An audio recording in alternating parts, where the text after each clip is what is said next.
clean, fluffy slice all the way through. Your cake can still get there even if the middle just came out wet and gummy. Don't throw it out. Here's the rescue, then how to never let it happen again.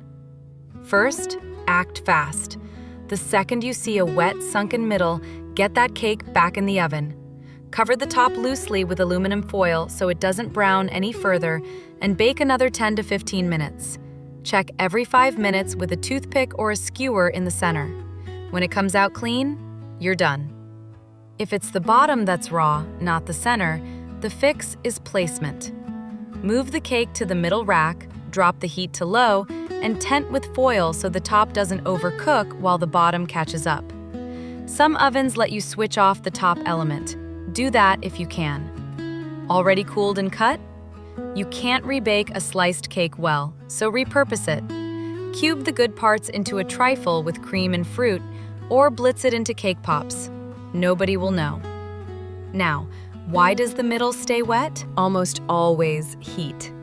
An oven that runs cool or heats unevenly can't set the center before the edges are done. Too much baking powder, or old baking powder, makes the batter rise fast, then collapse damp in the middle.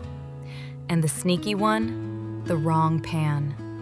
A pan that's smaller and deeper than the recipe calls for means a thicker cake that needs far longer than the time on the page. So prevent it. Use the pan size the recipe names. Get a cheap oven thermometer. Most home ovens are off by 25 degrees or more. Don't crank the heat to rush it. You'll just burn the outside and leave the inside raw. And pull the cake only when a toothpick in the center comes out clean.